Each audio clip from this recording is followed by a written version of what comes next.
এটা হচ্ছে কমটম gift 2 HP। এটার মেন প্রবলেম ছিল যে ওভার হিটের কারণে মোটর বারবার টিপ করছে। তো আমি যখন গিয়ে দেখি যে নো লোড 8 অ্যাম্পিয়ার, লোড দিতেই প্রায় 14-15 অ্যাম্পিয়ার। তো 2 HP মোটর 14 অ্যাম্পিয়ার মানে অনেকটা বেশি।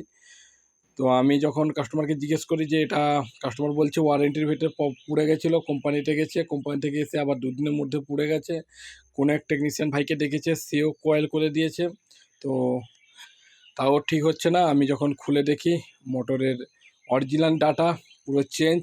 কাস্টমারের কোনো পয়সা দিতে কোনো প্রবলেম হয়েছে বা কিছু হয়েছে, বা টেকনিশিয়ান ভাই নিজে কোনো চালাকি বুদ্ধি করেছে, সেই জন্য অরিজিনাল ডাইস কেটে তার নিজের মতো ডাইস ঢুকিয়েছে। তো সেই জন্য মোটর ওভারহিট হচ্ছে।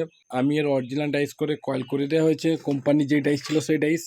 এটা হচ্ছে নো লোড অ্যাম্পিয়ার হচ্ছে 6 থেকে 7 অ্যাম্পিয়ার নিবে, আর লোটে প্রায় 8 অ্যাম্পিয়ার 9 অ্যাম্পিয়ার নিয়ে নিবে।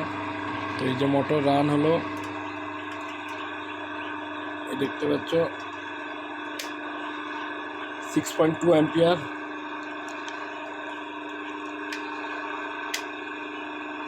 6.2 অ্যাম্পিয়ার প্রায় মোটামুটি মোটর ঠিক হয়ে গেছে।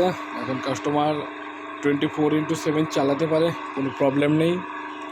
তো আজকের এইটুকুই বিষয় যে কোম্পানি যেই অরিজিনাল ডাইস করে সেটা হচ্ছে তার ইঞ্জিনিয়ার সব হিসেব করে, কোরের থিকনেস, কোরের মাপ, কোরের লেভেল দেখে সব অঙ্কের হিসাবে করে। আর যারা থিওরি করনি তারা ডাইস চেঞ্জ করা একেবারে উচিত নয়, কারণ থিওরি না করলে ডাইস চেঞ্জ করা সম্ভব নয়। আমরা থিওরি করি বলে ডাইস চেঞ্জ করছি, প্র্যাকটিক্যাল জানলে ডাইস চেঞ্জ করা সে আন্দাজে লেগে যাবে টুক্কা, কিন্তু সব মোটরে সম্ভব হয় না।